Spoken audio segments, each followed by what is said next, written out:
श्लोक 79. श्रीराम. मना पावना भावना राघवाची, धरी अंतरी सोडी चिंता भवाची.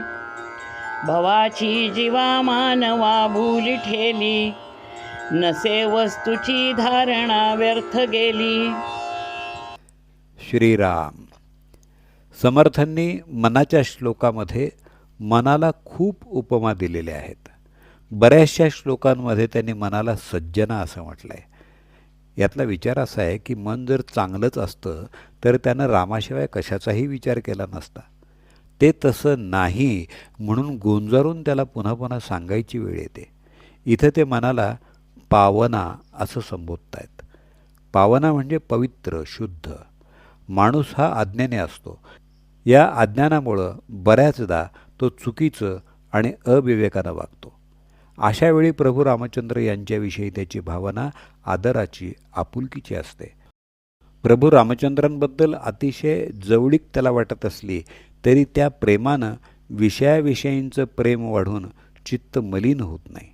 उलट तो आदर आपल्याला विषयांपासून दूर नेतो, चित्त शुद्ध आणि पवित्र करतो.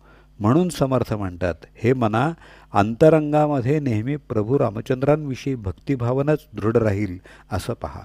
त्यामुळं संसाराविषयीच्या सगळ्या चिंता सहजपणे सुटत जातील. तसतसं अंतःकरण ईश्वर भक्तीत रमेल, त्याच्याविषयी ओढ वाटू लागेल आणि मग संसाराची काळजी उरणार नाही. दुसरं असं की माणूस हा समाजशील प्राणी आहे. आपले नातेवाईक, मित्रमैत्रिणी, उत्सव, सणवार या सर्व भावनांच्या द्वारे तो स्वतःचं जीवन विकसित करण्याचा प्रयत्न करतो.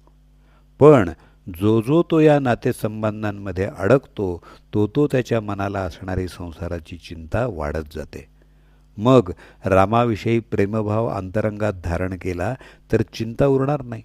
म्हणून समर्थ म्हणतात, भवाची म्हणजे या भवसागराची चिंता सोड, परमेश्वरासंबंधीचं प्रेम अंतःकरणात धारण कर. सांसारिक भावना सोडून पारमार्थिक भावनांचा विचार कर. आपण ज्या नातेवाईकांमध्ये, संसारामध्ये रमतो तीच एक माया आहे. आपण ताणतणाव किंवा प्रेमभावना मनानं ओढून घेतो. भुली म्हणजे मनाचा गोंधळ किंवा भ्रम. जी वस्तू पूर्णपणे खरी नाही ती खरी आहे अशी मनाची समजूत करून घेणं म्हणजे भ्रम होणं. पण खोटी वस्तूच त्याला सत्य वाटते. खूप उन्हाळा असताना आपल्याला जेव्हा उकडतं तेव्हा आपण मोठा पंखा लावून झोपतो. असं झोपलं असतानाच अचानक वीज जाते. आपण दमलेले असतो. खिडकीतून वाऱ्याची झुळूक येते. आपण खूप दमलेले असल्यामुळं आपल्याला पुन्हा गाढ झोप लागते. अशा वेळी पंख्याच्या वाऱ्यामुळं मला झोप लागते हा आपला समज चुकीचा असतो. तो आपला भ्रम असतो. अशा छोट्या अडचणीच्या वेळी आपल्याला समजतं की कितीतरी क्षुल्लक गोष्टींपासून आपल्याला समाधान मिळतं. अशा कितीतरी वस्तू, घटना या खऱ्या नसतात. त्या एखाद्या स्वप्नात घडलेल्या घटनेप्रमाणे असतात. उदाहरणार्थ, स्वप्नामध्ये एखादा राजवाडा पाहणं, मुलीनं स्वप्नात एखादा राजकुमार पाहणं, या सर्व धारणा आपण धारण केल्या तर त्या मुळातच अस्तित्वात नसल्यामुळं आपल्याला त्रासदायक वाटतात. एखाद्या कुटुंबातल्या व्यक्तीचे नातेसंबंध खूप चांगले असतील, सर्व कार्यक्रमांच्या निमित्तानं ते एकमेकांकडे जात येत असतील, पण काहीतरी गैरसमजामुळं त्यांच्यातले संबंध बिघडले, इतके की त्यांनी कुठेही एकत्र जाणं येणंसुद्धा बंद केलं. अशा वेळेला इतकी वर्ष ते जे परस्परांशी तन मन धनानं जोडलेले होते त्यातून काय निष्पन्न झालं? तर नुसताच भावभावनांचा गोंधळ निर्माण झाला. जेव्हा असे संबंध कलुषित होतात तेव्हा संबंध चांगले असतानाचं प्रेम हे फोल ठरतं. आचार्य चाणक्यांना एकानं विचारलं, जगातलं सर्वात मोठं दुःख कोणतं? तेव्हा त्याने उत्तर दिलं, पूर्वीचे चांगले संबंध बिघडणं हे सर्वात मोठं दुःख आहे. ज्या वस्तूला खरेपणा अस्तित्वात नाही तिच्यात भावनात्मकरित्या जास्तीत जास्त अडकून राहणं म्हणजे आपण आपला वेळ वाया घालवण्यासारखं आहे. जी वस्तूच मुळात खरी नाही ती मनानं घट्ट धरून ठेवली तर ती धारणाच व्यर्थ होते.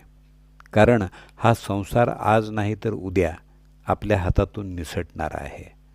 एखाद्या चकाकणाऱ्या वस्तूकडं सोनं समजून धावावं त्याप्रमाणे संसारातल्या सुखदुःखाचं असतं. समर्थ दासबोधाच्या 4थ्या दशकामध्ये म्हणतात, सोडून आपली संसार व्यथा, करीत जावी देवाची चिंता. परमेश्वर हाच संपूर्ण सत्य आहे.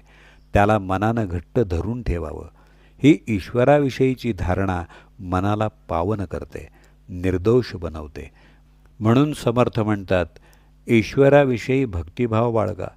त्याची पवित्रता तुम्हाला अपवित्र भ्रमापासून दूर नेईल. जय जय रघुवीर समर्थ.